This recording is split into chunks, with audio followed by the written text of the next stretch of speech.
Hey you guys, welcome back to my YouTube channel. I hope everybody's doing well and staying safe during this terrible pandemic.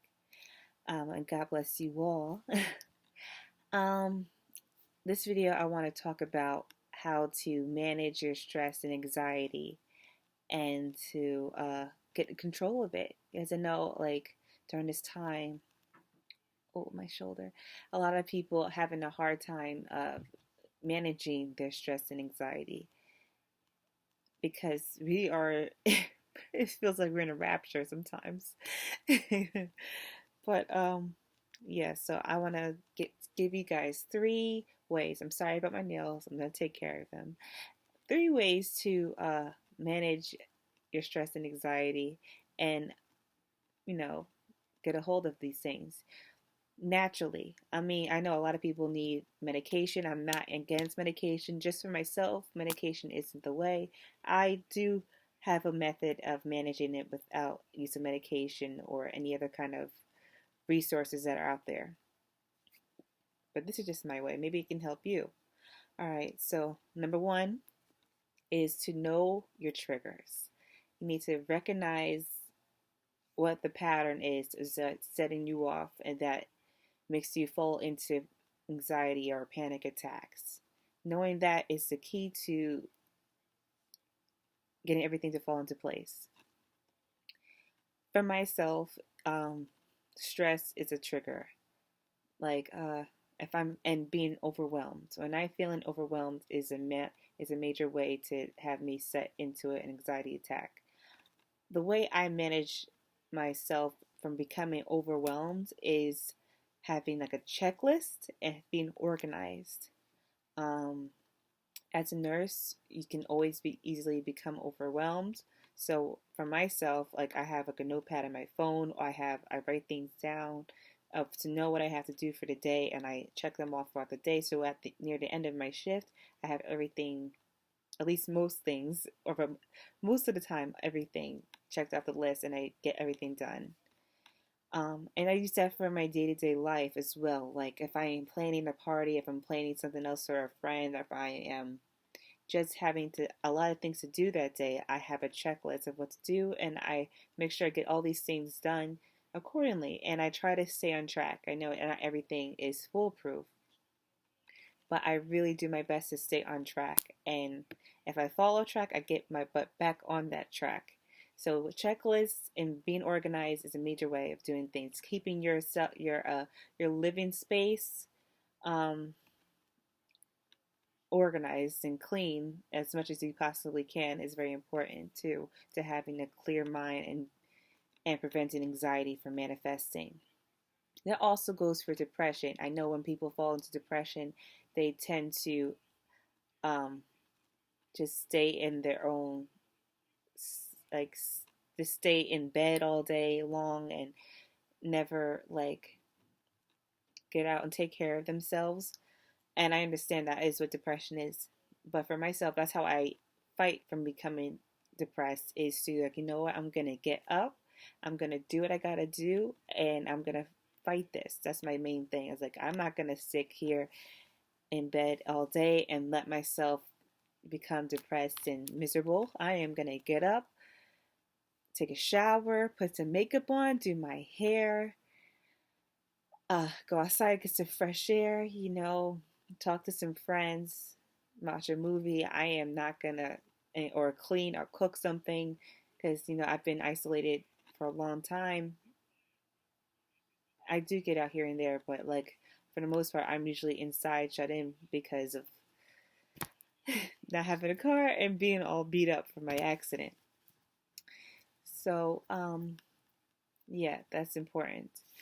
Another one is number two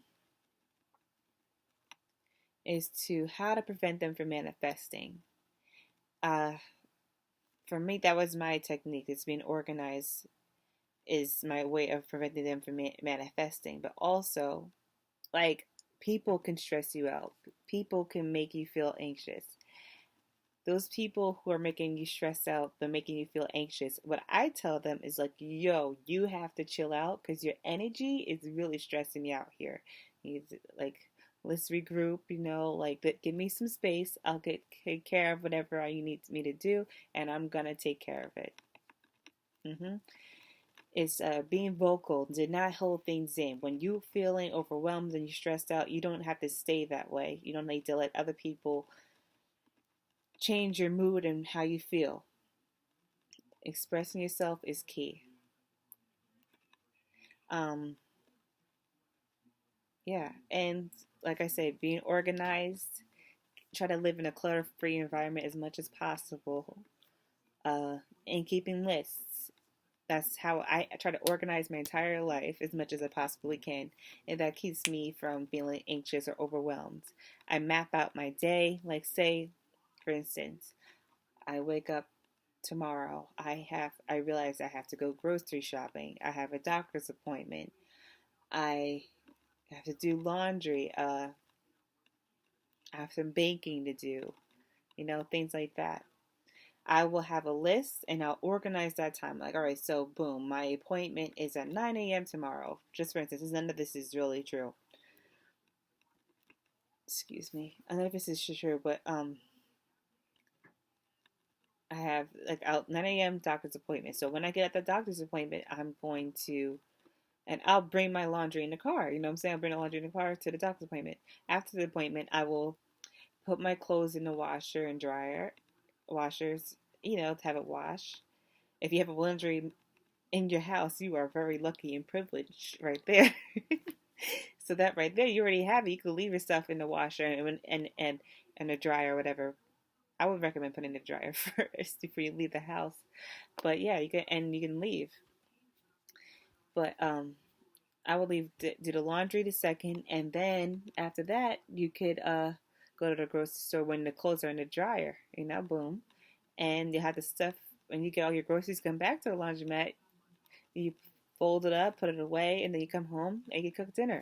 You know what I'm saying? And also, you could do the baking on your way back when you leave. I'm sorry, you could do the baking after the laundromat, and then you go home. That right there is a good way, a sequence of handling your life. You have to organize and map out your life. And also, here's another thing. That right there, feel if you have like a million things to do, but as long as you have it organized, somehow that gives me a little peace. Um, Also, what's the next one? Find out a remedy.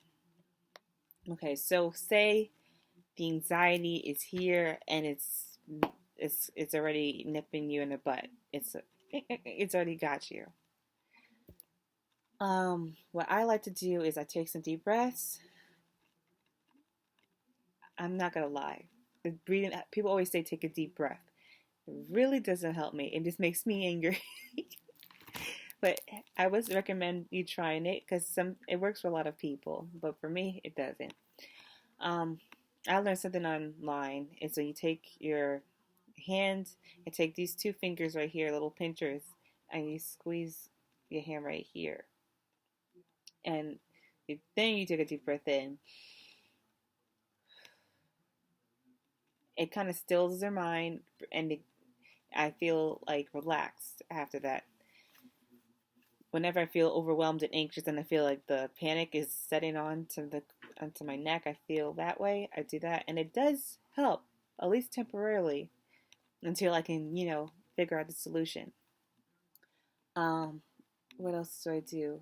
That prevents panic attacks for sure for me. What else do I do? I definitely pray. Um, Also, I before I got in my accident, I used to run a lot. I was a runner. Running definitely helps. I know a lot of people don't like to run, but I really feel like being active is really good for your mental health. Like, it really is. Over like exercising, exerting yourself, you wear yourself out a little bit, it kind of calms your mind. Like you can get a good night's rest, you can sleep. It really helps with your circadian rhythm.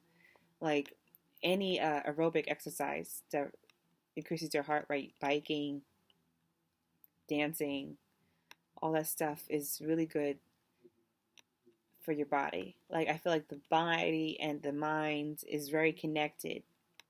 So once you take care of your body, your mind could pretty much fall into place. I know that doesn't help for some people, but I don't really think this many people have in the community in the world right now, because I know in millennials everybody's talking about mental illness. I don't think everybody has mental illness.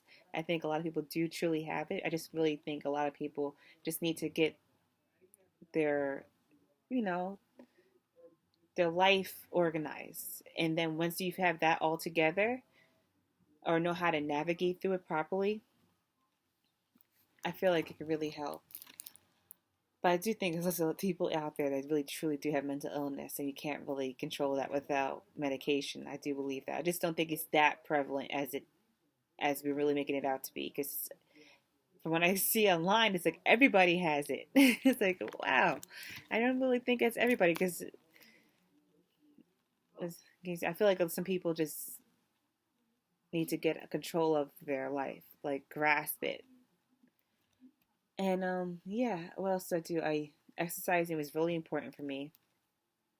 Proper night's sleep, organizing to make sure you have a good quality amount of sleep. Do not like only sleep 4 hours, 3 hours the next day, and then five the other day. You need to get really catch up on sleep and make sure you have enough sleep at least in the week. Because when you're like losing so many hours of sleep, that also can mess with your mind and make you feel uneasy, on the edge, and irritated. And that can all lead to anxiety as well. Um, yeah, and prayer is very important. And for me, I pray a lot. I pray twice a day. That also helps me get myself back on track. Talking to God, communicating with God, giving up my problems to God, that helps me keep me calm and steady. And that's what I have. That's how I do it. Well, guys, I really hope this video gave you some tips of how to manage life and anxiety. Because may I say not manage life, I mean manage anxiety and stressors and stuff like that, and depression as well. um Please like, comment, subscribe, and I'll see you guys in the next video. Peace out.